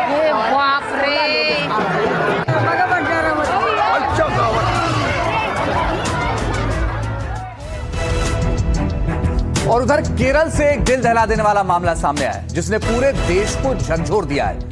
पलक्कड़ जिले में बांग्लादेशी होने के शक में एक प्रवासी मजदूर की भीड़ ने बेरहमी से पीट कर हत्या कर दी है। उसके बाद क्या हुआ इस रिपोर्ट में देखिए। छत्तीसगढ़ के सक्ती जिले के रहने वाले रामनारायण बघेल की केरल के पलक्कड़ जिले में भीड़ ने पीट कर हत्या कर दी। रामनारायण मजदूरी की तलाश में करीब एक सप्ताह पहले केरल गया था। काम की तलाश में घूमते वक्त कुछ स्थानीय लोगों ने उसकी पहचान पर शक जताया और उसे बांग्लादेशी बताकर मारपीट शुरू कर दी। आरोप है कि भीड़ ने युवक को बेरहमी से पीटा जिससे उसकी मौके पर ही मौत हो गई। सूचना मिलते ही केरल पुलिस मौके पर पहुंची और शव को कब्जे में लेकर जांच शुरू की। पुलिस ने तुरंत कार्रवाई करते हुए इस मामले में 5 आरोपियों को गिरफ्तार किया है जिनकी तस्वीरें भी सामने आई हैं। रामनारायण परिवार का इकलौता कमाने वाला था। उसके पीछे पत्नी ललिता और 2 मासूम बच्चे अनुज और आकाश हैं। परिवार शव लेने के लिए केरल पहुंचा लेकिन न्याय और मुआवजे की मांग को लेकर शव लेने से इनकार कर दिया। वहीं मृतक के भाई शशिकांत ने आरोपियों पर सख्त कार्रवाई, SC/ST एक्ट के तहत केस दर्ज करने और 25 लाख रुपए मुआवजे की मांग की है। और अब खबरों में आगे बढ़ते हैं। बड़ी खबर आपको बताते हैं पश्चिम बंगाल से, जहां पर बंगाल में बाबरी मस्जिद की नींव रखने वाले हुमायूं कबीर आज अपनी नई पार्टी की नींव रखने जा रहे हैं। पार्टी के औपचारिक ऐलान से पहले कबीर ने कहा कि उनकी पार्टी राज्य की सभी 294 सीटों पर चुनाव लड़ेगी। हालांकि फिलहाल उन्होंने अपनी पार्टी के नाम का खुलासा नहीं किया है, लेकिन चुनाव आयोग में टेबल समेत 3 दूसरे चुनाव चिन्हों के लिए आवेदन हुमायूं कबीर दे चुके हैं। उनका ये भी कहना है कि उनकी लड़ाई बंगाल में बीजेपी और टीएमसी दोनों के खिलाफ होगी। साथ ही उन्होंने कांग्रेस, सीपीआईएम और ओवैसी की पार्टी से अपील की है कि वो बीजेपी और टीएमसी के खिलाफ एकजुट होकर चुनाव मैदान में उतरे। इस बीच मुर्शिदाबाद में जगह जगह हुमायूं कबीर की नई पार्टी को लेकर पोस्टर भी लगाए जाने लगे हैं। मिर्जापुर इलाके में एक बड़े कार्यक्रम के लिए भी मंच तैयार है, जहां दावा किया जा रहा है कि करीब 4 लाख लोग इस कार्यक्रम में जुड़ सकते हैं।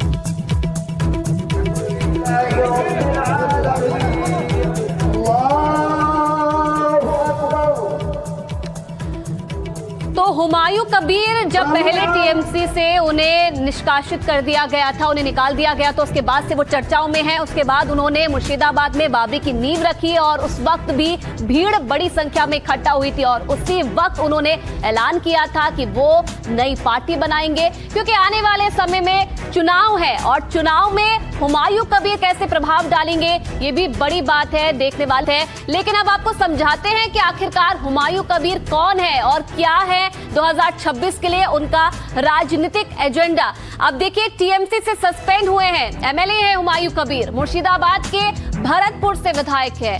टीएमसी छोड़कर नई पार्टी का ऐलान उन्होंने किया था। हुमायूं कबीर अपनी नई पार्टी का ऐलान उन्होंने किया था और आज जो है बताया जा रहा है कि उसकी नींव वो रखने वाले हैं। मुर्शिदाबाद के बेलडांगा में बड़ी रैली की तैयारी है। पार्टी से सब पहले बंगाल में बाबरी मस्जिद की नींव हुमायूं कबीर रख चुके हैं। मुस्लिम वोट बैंक को टारगेट कर सकते हैं हुमायूं कबीर और सभी 294 सीटों पर चुनाव लड़ने का भी ऐलान हुमायूं कबीर कर चुके हैं। किंग मेकर बनने का सपना है, 90 सीट पर जीत का दावा भी कर रहे हैं और एआईएमआईएम, आईएसएफ, कांग्रेस, लेफ्ट से गठबंधन की अपील भी वो कर चुके हैं। एंटी टीएमसी और एंटी बीजेपी फ्रंट बनाना चाहते हैं हुमायूं कबीर और इसीलिए बड़ी तैयारी है हुमायूं कबीर की। आने वाले चुनाव में क्या वो तस्वीर बदलते हैं बंगाल की, ये भी देखने वाली बात है। अब क्या है हुमायूं कबीर का राजनीतिक और बाबरी मस्जिद बनाने वाला प्लान, उनसे बात की हमारे सहयोगी मनोज गेलोईवाल ने। इस समय चुनौती क्या है, आपको ये भरोसा कैसे आता है कि हम कुछ सीटें जीत पाएंगे या आगे बढ़ पाएंगे? जरूर, मेरा जो जन समर्थन जो मिल रहा है, जो सारे बंगाल को जो आदमी मेरा ऊपर ज़्यादा ध्यान दे रहा है, तो ये होना ही चाहिए, ये होगा ही। मेरा 100 सीट मिल जाएगा ही और 100 सीट मिलेगा तो 294 में 100 सीट मिल जाएगा तो मेरा निर्णायक शक्ति में ही होगा। वो कौन कुर्सी में बैठेगा वो मेरा सपोर्ट लेने का, बिना कोई सपोर्ट लेने का कुर्सी में नहीं बैठने पाएगी। ओवैसी साहब से बात बनी कि नहीं बनी? ऐसे साहब को तो बोला मेरा जो नया पार्टी बन रहा है वो पार्टी को साथ में ही वो जोड़ के इलेक्शन करे तो नहीं, कोई दिक्कत नहीं है। बाबरी मस्जिद का नाम जानबूझ के रखा गया है? नहीं, वो बाबर के साथ मेरा कोई लेना देना है ही नहीं, लेकिन वो बाबर ने एक मस्जिद बना के रखा, वो तोड़ा दिया, इसीलिए मैं वो मस्जिद फिर लोगों को जो दिल में जो दर्द है, दिल में जो दुख है, वो बुझाने के लिए नहीं। कितनी ईंटें आ चुकी है अभी तक? हाँ, कितनी ईंट आ चुकी है और बाबरी मस्जिद कब तक बन के तैयार हो जाएगा? नहीं आ रहा है, आ रहा है। आप बाबरी मस्जिद कब तक बना के तैयार कर देंगे? फरवरी में फर्स्ट वीक में ये काम शुरू होगी, 3 साल में पूरा प्लान। जब आप बात कर रहे हैं तो इसके खर्चे की, ये खर्चा कहाँ से आएगा? खर्चा सारा मुसलमान लोग मेरा को पैसा दे रहे हैं। जब आप इस समय बात कर रहे हैं राजनीति की, तो मुझे ये बताइए कि जब लोगों के साथ आते हैं और ये भीड़ देखते हैं, तो आपका पार्टी जो नहीं बना रहे हैं, पार्टी का मुद्दा क्या सिर्फ बाबरी मस्जिद होगा? अल्लाह को मुझे मदद करेगी, सारा मुसलमान लोग मेरा देख के इतना मेरे को सपोर्ट दे रहा है, इतना मेरा हाथ मिलाने के लिए क्या कोशिश कर रहा है, देख रहे हैं। महान अल्लाह को तरफ हो रहा है, नहीं अल्लाह मेरा दया करा, मेरा नाम पर ये नाम के लेके ये बाबरी मस्जिद बनाने के लिए सारा मुसलमान इकट्ठा हो। तो तो देखिए, तृणमूल कांग्रेस के निलंबित विधायक हुमायूं कबीर बाबरी मस्जिद के जरिए अपनी सियासी जमीन बना रहे हैं और आज अपनी नई पार्टी का औपचारिक ऐलान करने जा रहे हैं। उन्होंने पहले ओवैसी के साथ मिलकर चुनाव लड़ने की बात कही और 2026 के चुनाव में किंगमेकर बनने का दावा किया, लेकिन अब उनके गठबंधन के दावे की पोल खुलती जा रही है।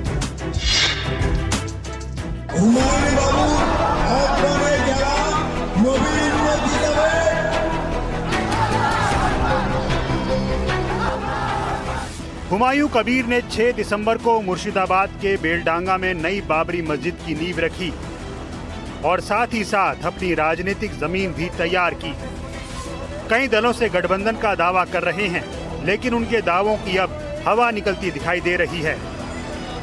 मैंने देखा कि ओवैसी साहब का भी नाम उन्होंने गलत इस्तेमाल किया, राहुल गांधी जी का नाम भी गलत इस्तेमाल किया, इसलिए मेरा भी नाम, मैं उसके साथ नहीं हूँ और कोई मुसलमान को उनके साथ इस मामले में नहीं रहना चाहिए। बाबरी मस्जिद उन्होंने अपने पॉलिटिकल फायदे के लिए उठा रहे, लोगों को चिल्ला रहे, लोगों को 300 करोड़ मैंने देखा वो जमा करेंगे, अपने जेब का देना। बदरुद्दीन अजमल ने यह भी साफ किया कि बाबरी मस्जिद सिर्फ एक ही है, कोई और मस्जिद बाबरी मस्जिद नहीं हो सकती। और चलिए आगे बढ़ेंगे। छत्तीसगढ़ के जशपुर में नेशनल हाईवे 43 पर एक दर्दनाक सड़क हादसा हुआ जिसमें 2 युवकों की मौत हो गई। इस हादसे में 2 लोग गंभीर रूप से घायल हो गए। हादसा इतना भीषण था कि बाइक सवार युवकों ने मौके पर ही दम तोड़ दिया। ये रिपोर्ट देखिए। यह हादसा हुआ जशपुर के पत्थल गांव थाना क्षेत्र में, जहां NH40 के पास तेज रफ्तार बाइक और स्कॉर्पियो के बीच आमने सामने की जोरदार टक्कर हो गई। हादसा इतना खतरनाक था कि इस हादसे में बाइक पर सवार 2 युवकों की मौके पर ही मौत हो गई। वहीं स्कॉर्पियो में सवार 2 लोग गंभीर रूप से घायल हो गए, जैसा कि इन तस्वीरों में देखा जा सकता है। हादसे में कार बुरी तरह क्षतिग्रस्त हो गई और चारों तरफ मलबा बिखरा पड़ा है। इस एक्सीडेंट के बाद मौके पर अफरा तफरी मच गई। स्थानीय लोगों की मदद से घायलों को तत्काल सिविल अस्पताल पत्थल गांव में भर्ती कराया गया, जहां उनका इलाज जारी है। सूचना मिलते ही पुलिस मौके पर पहुंची और मृतकों के शव को कब्जे में लेकर आगे की कार्रवाई शुरू कर दी। पुलिस के मुताबिक हादसे की वजह तेज रफ्तार बताई जा रही है, हालांकि पूरे मामले की जांच की जा रही है।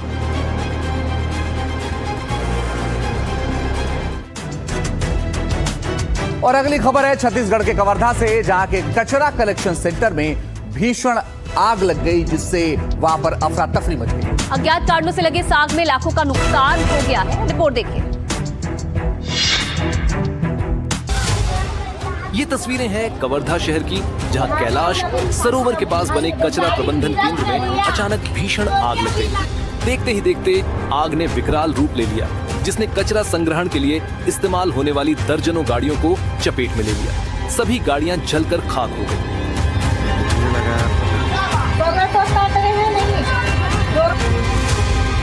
आग की लपटें इतनी तेज थीं कि आसपास के इलाकों में दहशत का माहौल बन गया। स्थानीय लोग डर की वजह से घरों से बाहर निकल आए। जैसे ही लोगों ने केंद्र में आग की लपटें देखी, वैसे ही उन्होंने पुलिस और फायर ब्रिगेड को कॉल कर दिया। मौके पर पहुंची फायर ब्रिगेड की गाड़ियों ने कड़ी मशक्कत से आग पर काबू पा लिया। हालांकि आग लगने के कारणों का अभी तक पता नहीं चल पाया है। इस हादसे में नगर पालिका को लाखों रुपए के नुकसान की आशंका जताई जा रही है। राहत की बात यह रही कि इस घटना में किसी के हताहत होने की सूचना नहीं है। और इस बीच एक और बड़ी खबर आपको बताते हैं। पश्चिम बंगाल के पूर्वी मिदनापुर जिले में प्रसिद्ध बंगाली प्लेबैक सिंगर लग्नजीता चक्रवर्ती के साथ बदसलूकी के मामले ने राजनीतिक रंग ले लिया। दरअसल 20 दिसंबर को एक प्राइवेट स्कूल में लाइव परफॉर्मेंस के दौरान लग्नजीत को बदसलूकी का सामना करना पड़ा। दरअसल लग्नजीता देवी चौधुरानी फिल्म के लोकप्रिय भक्ति गीत जागो मां गाना गा रही थी और तभी स्कूल के मालिक और जो आयोजक थे महबूब मलिक मंच पर चढ़ गए। उन्होंने सिंगर पर चिल्लाकर कहा कि बहुत हो गया जागो मां, अब कोई सेक्युलर गाना गाओ।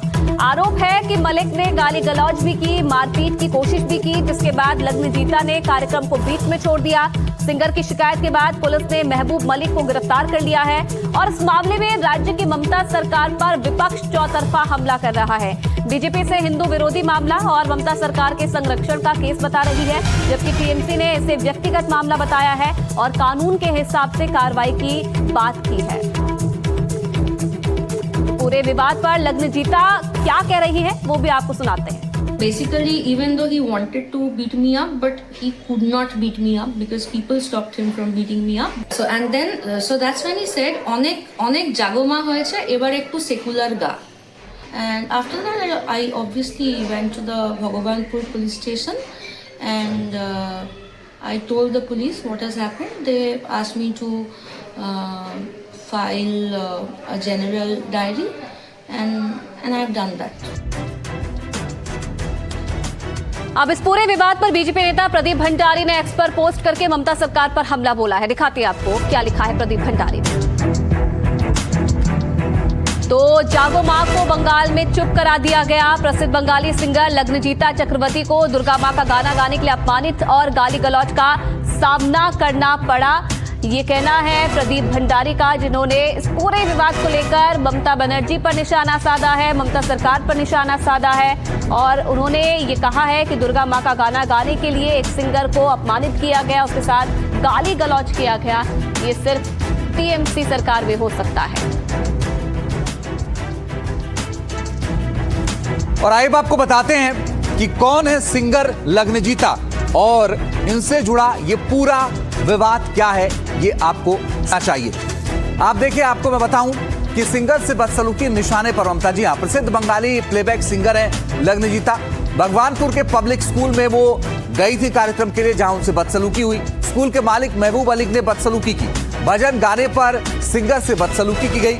बीजेपी ने कहा है आरोपी टीएमसी का सदस्य है और हिंदू विरोधी है। टीएमसी ने कहा प्राइवेट घटना, बीजेपी द्वारा राजनीतिक रंग दिया जा रहा है। शिकायत के बाद आरोपी स्कूल संचालक को गिरफ्तार कर लिया गया है। आरोपी जो मालिक है स्कूल का, फिलहाल उसे गिरफ्तार कर लिया गया है और आगे की कार्रवाई की जा रही है। लेकिन आपको बताऊं कि बीजेपी कह रही है कि पश्चिम बंगाल में टीएमसी और जिहादी दोनों एक हो गए हैं। पश्चिम बंगाल जिहादी के हाथ में चला गया है और ये जिहादी जो महबूब बोल के आदमी है, ये टीएमसी के बंदे हैं। जिहादी और टीएमसी तो पूरा एक हो गए हैं। ये लोग सिंगर को बोल रहे हैं कौन सा गाना गाना चाहिए, कौन सा नहीं गाना चाहिए, सेकुलर गाना चाहिए। पूरा एंटी हिंदू अप्रोच है। थोड़ा जागो माँ, माता जी तुम जाग जाओ, ये वाला लैंग्वेज में वो लोग हिंदुइज्म ढूंढ पाए, इसीलिए चढ़ गए मंच पे, फिजिकल असॉल्ट किया। लग्नजीता चक्रवर्ती बोल के यहाँ बहुत फेमस एक सिंगर है, उनको उनके साथ छेड़खानी की, असॉल्ट किया। जब उन्होंने गए थाने में कंप्लेन लिखाने के लिए, तब ममता बनर्जी की सरकार और उनके पुलिस कंप्लेन भी नहीं लिया था। फिर बाद में कंप्लेन लिया, एफआईआर नहीं किया, अभी तक उनको अरेस्ट नहीं किया। 48 आवर्स के अंदर अगर उनके खिलाफ एक्शन नहीं लिया जाएगा तो तैयार रहिए, हम लोग इसके लिए जितना दूर तक जाना है हम लोग जाएंगे। और इस पूरे मामले पर टीएमसी ने निलंबित हुमायूं कबीर ने भी ममता सरकार बोला है। को जवाब ममता बनर्जी में देना पड़ेगा। कोई हक को, कोई अधिकार को कोई रोक नहीं सकता। वो क्या गाना गाएगी, वो गाना का कौन लोग उनको एडवाइज करेगी, माँ बोल के गाना गाने का क्या दिक्कत है। ममता बनर्जी हर दास में उठ के माँ माटी का प्रणाम कर रहा है और माँ को गाना गा रहे तो उनको पार्टी को आदमी वो रोक दे है, तो उनको खिलाफ कार्रवाई करना चाहिए। और आइए खबरों में आगे बढ़ते हैं और घुसपैठ पर प्रधानमंत्री ने कैसे कांग्रेस पर हमला बोला, ये आपको बताते हैं। दरअसल घुसपैठ के मुद्दे पर प्रधानमंत्री नरेंद्र मोदी ने कांग्रेस पर हमला बोला। डिब्रूगढ़ में जनसभा कर रहे थे प्रधानमंत्री नरेंद्र मोदी और इस दौरान कहा कि देश विरोधी सोच को आगे बढ़ा रही है कांग्रेस। कांग्रेस को असम से कोई लेना देना ही नहीं है। डिब्रूगढ़ में सभा के दौरान कांग्रेस पर जमकर बरसे प्रधानमंत्री नरेंद्र मोदी। तो डिब्रूगढ़ में जनसभा को असम के जंगल जमीन पर उन बांग्लादेशी घुसपैठियों को बसाना चाहते हैं जिनसे उनको वोट बैंक मजबूत होता है। आप बर्बाद हो जाए उनको इनकी परवाह नहीं है, उनको अपनी वोट बैंक मजबूत करनी है। इनको केवल सत्ता, सरकार और फिर जो काम पहले करते थे वो करने में इंटरेस्ट है। इसलिए इन्हें अवैध बांग्लादेशी घुसपैठिए ज्यादा अच्छे लगते हैं।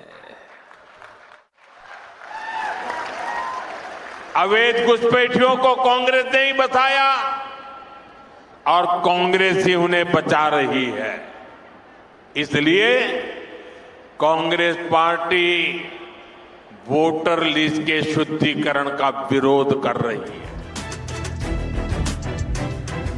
तो प्रधानमंत्री नरेंद्र मोदी को आपने सुना, कांग्रेस पर जमकर बरसे प्रधानमंत्री और ये भी कहा उन्होंने कि जो विरोधी सोच है कांग्रेस की वो लगातार आगे बढ़ती जा रही है। और इस बीच जो है घुसपैठियों पर भी निशाना साधते हुए नजर आए प्रधानमंत्री नरेंद्र मोदी। डिब्रूगढ़ में एक जनसभा को संबोधित कर रहे थे। अब बांग्लादेश का असम प्लान क्या है?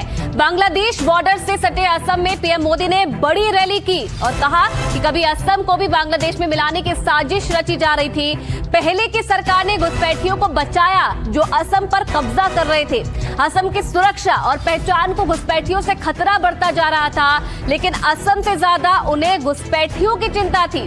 हमारी सरकार घुसपैठ रोकने के लिए सख्त कदम उठा रही है। अवैध बांग्लादेशी और रोहिंग्या पकड़े जा रहे हैं, निकाले जा रहे हैं। जिस गुवाहाटी में पिछले दिनों पूर्वोत्तर का सबसे बड़ा एयर शो हुआ, बांग्लादेश बॉर्डर से करीब 200 किलोमीटर दूर मोदी वहीं पर गरजे हैं। बांग्लादेश के कट्टरपंथियों ने हाल में 7 राज्यों को तोड़ने की धमकी भी दी थी। उनकी नजर भारत के चिकन नेक यानी कि सिलीगुड़ी कॉरिडोर पर टिकी है, लेकिन असल में यूनुस सरकार की गर्दन भारत के जबड़े में है। बांग्लादेश की सीमा के आसपास भारत के कई अहम सैन्य ठिकाने हैं। Hasimara air station Bangladesh border से महज 80 किलोमीटर दूर है। हासीमारा बेस पर राफेल फाइटर जेट की कई टुकड़ियां तैनात हैं। साथ ही साथ S-400 एयर डिफेंस सिस्टम और ब्रह्मोस के बेड़े की भी तैनाती की गई है। भारत के कई एडवांस हेलीकॉप्टर और फाइटर जेट भी यहां पर तैनात किए गए हैं। यानी पलक झपकते ही भारत बांग्लादेश को जवाब दे सकता है अगर उसने कुछ गलत हरकत की तो। कांग्रेस ने एक और पाप किया था, उसने यहाँ की पहचान को मिटाने की साजिश की थी। और ये षड्यंत्र केवल कुछ वर्षों का नहीं है। कांग्रेस के इस पाप की जड़ें आजादी के पहले से जुड़ी है। वो समय जब मुस्लिम लीग और अंग्रेजी हुकूमत मिलकर भारत के विभाजन की जमीन तैयार कर रहे थे, उस समय असम को भी अविभाजित बंगाल का यानी ईस्ट पाकिस्तान का हिस्सा बनाने की योजना बनाई गई। कांग्रेस उस साजिश का हिस्सा बनने जा रही थी। तब बोरदोलोई जी अपनी पार्टी के खिलाफ खड़े हो गए थे। उन्होंने असम की पहचान को खत्म करने के इस षड्यंत्र का विरोध किया और असम को देश से अलग होने से बचा लिया। और आइए अब खबर यूपी से। दरअसल यूपी विधानसभा का शीतकालीन सत्र फिर हंगामेदार रहने के आसार हैं। आज वैसे भी योगी सरकार अपना अनुपूरक बजट पेश करने वाली है और इस बात की संभावना ज्यादा है कि विपक्ष यानी समाजवादी पार्टी SIR के दौरान हुई BLO की मौतों और कप सिरप के मुद्दे पर सरकार को घेरने की पुरजोर कोशिश करेगी। सत्तारूढ़ बीजेपी इसका तीखा जवाब दे सकती है। साथ ही वंदे मातरम पर बहस के बाद सदन में सियासी पारा और हाई हो सकता है। बुधवार को संक्षिप्त सत्र समाप्त होने के बाद ही दोनों पक्ष एक तीव्र राजनीतिक टकराव के लिए तैयार फिलहाल नजर आ रहे हैं।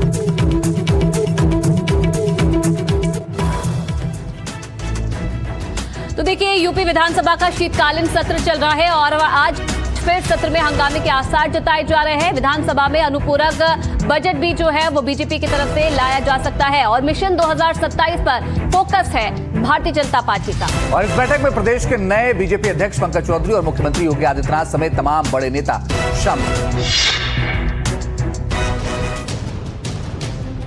उत्तर प्रदेश में 2027 की फतह के लिए बीजेपी की रणनीति तैयार है। पहले पंकज चौधरी को प्रदेश अध्यक्ष की कमान सौंपकर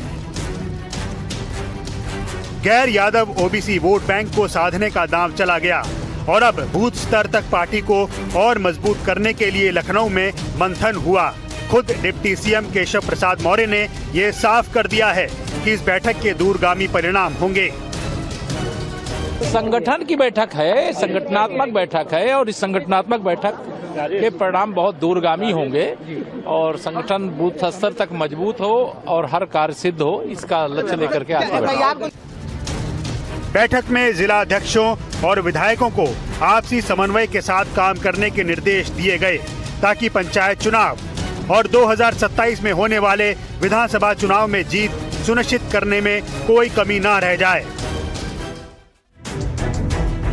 उधर लखनऊ में केंद्रीय मंत्री और बीजेपी के राष्ट्रीय अध्यक्ष जेपी नड्डा ने पार्टी ऑफिस में पार्टी नेताओं की बैठक की अध्यक्षता की। उत्तर प्रदेश के मुख्यमंत्री योगी आदित्यनाथ और प्रदेश बीजेपी अध्यक्ष पंकज चौधरी भी इस दौरान मौजूद रहे। तो बैठक की तस्वीरें आपके सामने हैं। बड़ी और अहम बैठक एसआईआर पर बीजेपी की हुई, जिसमें बीजेपी के राष्ट्रीय अध्यक्ष जेपी नड्डा, यूपी के प्रदेश अध्यक्ष पंकज चौधरी और यूपी के मुख्यमंत्री योगी आदित्यनाथ आपको नजर आए। और इस बीच उत्तर प्रदेश के प्रदेश अध्यक्ष बीजेपी के पंकज चौधरी ने क्या कहा, वो सुनिए। मैं पहली बार तो विधानमंडल दल में आने का मुझे अवसर प्राप्त हुआ है और विधानमंडल दल में पार्टी की सदन के भीतर की रणनीति तय होती है। हालांकि कल तो केवल वंदे मातरम पे बहस चलेगी 4 घंटा और बाकी उसके बाद जो सरकारी बिल्स हैं वो आएंगे। उत्तर प्रदेश के गोरखपुर में सीएम योगी आदित्यनाथ के कार्यक्रम में सुरक्षा में भारी लापरवाही सामने आई है। इसका वीडियो सोशल मीडिया पर वायरल हो गया है। आप जानकर हैरान रह जाएंगे कि पूरा मामला एक गाय से जुड़ा है। आइए देखिए पूरी।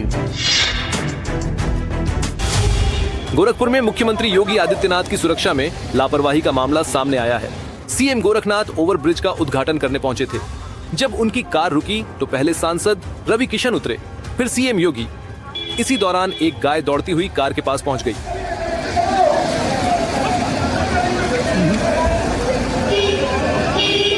गाय सीएम की तरफ बढ़ रही थी। ये देखकर सुरक्षा में तैनात जवान अलर्ट हो गए और उन्होंने गाय को घेर कर रोका और दूसरी तरफ भगा दिया। इस घटना का वीडियो सोशल मीडिया पर खूब वायरल हो रहा है। लेकिन क्या ये सीएम की सुरक्षा में भारी चूक है या फिर गाय का स्नेह? क्योंकि सीएम योगी गोरखनाथ मंदिर में जब गौ सेवा करने पहुंचते हैं तो सारी गायें सीएम को देखकर दौड़ते हुए उनके पास पहुंच जाती हैं। फिलहाल इस मामले की जांच में गोरखनाथ इलाके के नगर निगम के सुपरवाइजर अरविंद कुमार की लापरवाही सामने आई है। उन्हें विभाग ने सस्पेंड कर दिया है। अरविंद कुमार पर ही पूरे एरिया में नगर निगम से जुड़े काम की मॉनिटरिंग की जिम्मेदारी थी। और आगे बढ़ते हुए यूपी के गाजियाबाद से बड़ी खबर आपको बता दें। पुलिस और बदमाशों के बीच मुठभेड़ हुई है। हत्या के 2 आरोपी गिरफ्तार हुए हैं। बदमाशों ने पुलिस पर फायरिंग की भी कोशिश की। जवाबी फायरिंग में बदमाश के पैर में गोली लगी है। लूट और चोरी के करीब 1 दर्जन मामले दर्ज हैं। बाइक, अवैध तमंचा और जिंदा कारतूस बरामद हुआ है। दोनों पर 25-25 हजार रुपए का इनाम घोषित था। फिलहाल इन्हें गिरफ्तार कर लिया गया है और आगे की कार्रवाई की जा रही है।